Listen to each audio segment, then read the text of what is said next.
तो मैया सोच ही रही थी कि गोपाल कैसे अधिक से अधिक भोजन करे, खूब रुचि के साथ। हर मैया चाहती है कि बेटा अधिक से अधिक खाए। बेटे के प्रति ऐसी ममता माँ के अंदर होती है, स्वाभाविक, भगवान ने ये ममता पैदा की।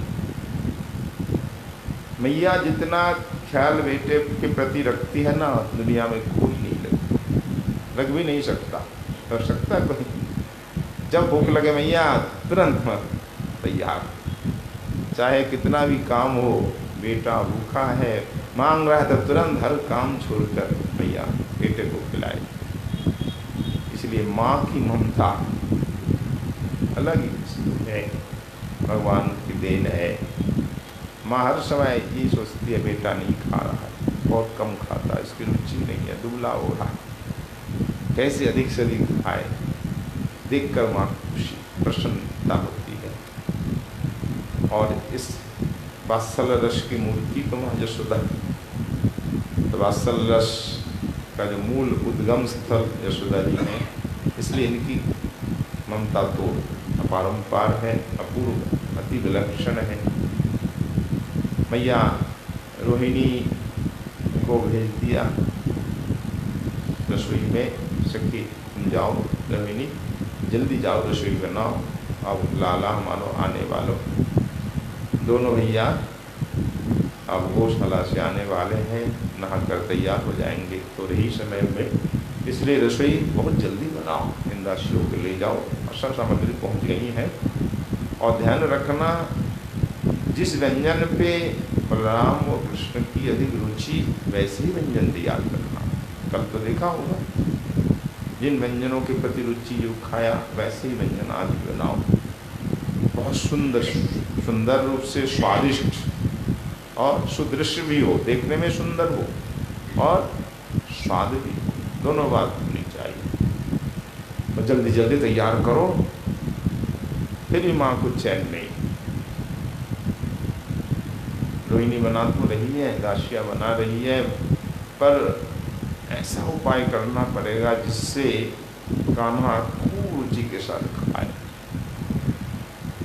क्योंकि मैं देख रही हूँ वो भोजन करता नहीं ठीक से, उसकी भोजन में रुचि नहीं है। एक रुचि के साथ खाना और वैसे खाना अलग बात है, माँ समझ जाती है। वस्तु में जो एक रुचि लोभ होता है वो कैसे वो भोजन करे अधिक से अधिक, कैसे रुचि हो, लोभ हो। इसलिए माँ हर समय उत्सुक रहती है क्या करने से कन्हैया को खूब रुचि हो। तो मैया सोचती हाँ, राधा रानी को बुलाने से ये काम, क्योंकि राधा रानी जो कुछ बनाती है इतनी सुंदर होती है, वो मिठाइयाँ हो कुछ हो तो गोपाल प्रेम से खाता है। तो राधा रानी को लाने के लिए मैया अधीर हो रही है। ठीक उसी समय उपनंद की पुत्र वधू कुंदलता आती है, आकर के प्रणाम किया, चाची प्रणाम। तो अच्छा आओ बेटी, आओ बहू, आज प्रातःकाल आ गई कैसी? हाँ, दर्शन करने, आपको प्रणाम करने में आ गई। तो बहुत अच्छा कुंदलता, तो तुम शीघ्र ही राधा रानी को बुला के लाओ। तुम भी जानती ही हो, ब्रज में कौन नहीं जानता कि दुर्वासा ऋषि जी ने सुहानु नंदिनी जो राधा रानी, उसे वरदान दिया था। 2 वर दिए थे कि दुर्वासा जी की सेवा भी राधा रानी करती, सखियों के साथ आकर दर्शन, पूजा सामग्री, भोजन कराना, गोपालता अपनी उपनिषद में वर्णन। तो राधा रानी की श्रद्धा भक्ति से, सेवा से प्रसन्न होकर दुर्वासा जी ने 2 वर दिए थे। कहा था ऋषिवर ने कि राधे, तुम्हें मैं वर देता हूँ। पहला वर, तुम जो कुछ बनाओगी,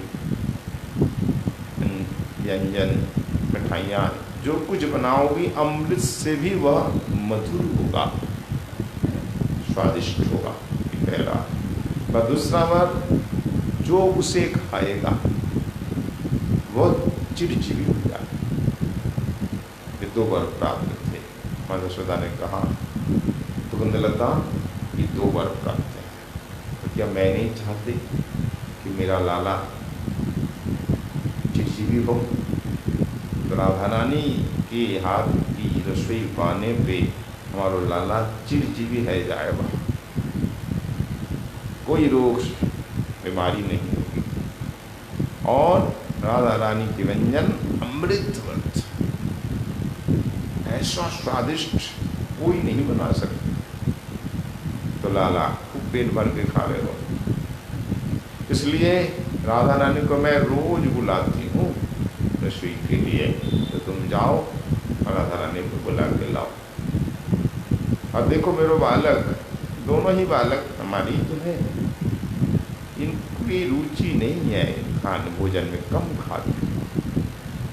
माँ को ऐसा ही लगता कि बेटा कम खाता है, ये वात्सल के लक्षण। तो क्या कहते हैं भैया, मित भूख माने कम खाने वाले। मित भूख अपिसुतो में स्वादु वैशिष्ट लाभात प्रचुर रुचि सदृशनम कृत तत्कृतान्नम जदत्ति तदिह ममो मम बचो भी पार्थ तस्या भवाम्बाम परिजन सहिताम ताम राधिकाम आनयांशु। हे बहू, देखो हमारे बालक मित भूख, कम भोजन करने वाले, पर अगर राधा रानी आ जाए, राधा रानी व्यंजन बनाए, तो मेरो लाला बड़ी तृप्ति के साथ, रुचि के साथ भोजन करता है। मैंने ये भी देखा। अगर कहे भोजन परोसते समय कहा जाए लाला जी मिठाई खा लीजिए, राधा ने बनाई, ओह तब तो दो मैया दो, और प्यार से खाता है, मैंने ये देखा। तो राधा रानी की रसोई, उसके द्वारा बनाई हुई मिठाइयाँ हमारा लाला तृष्णा के साथ यानी रुचि के साथ खाता है।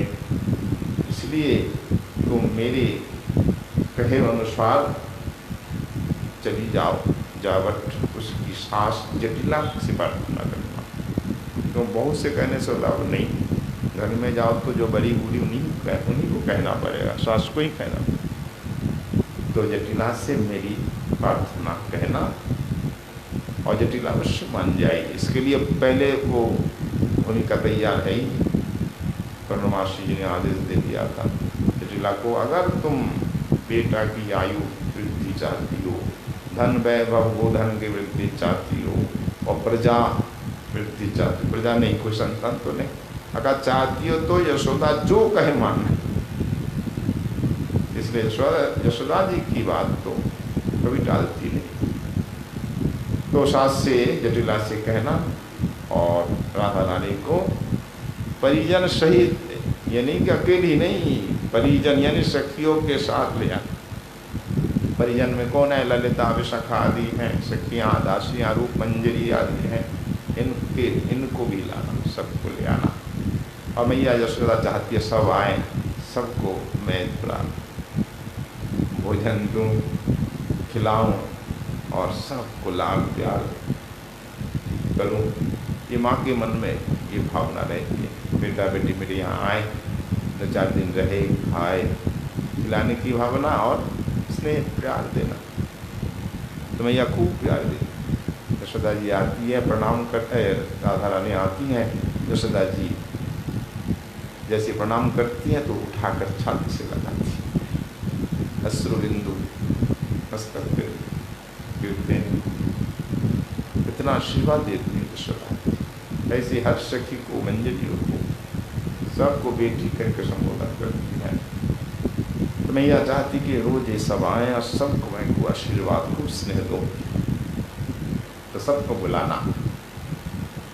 तो मोहरियमिह राधां सा त्वयैवानयन्ति प्रथमम् इव यदि तां याचति तन्न दोषः ब्रजभुवि वसतां यत् कृष्णरागुन्मदानां नवनवमिव सर्वं नानुसन्धानमस्ति।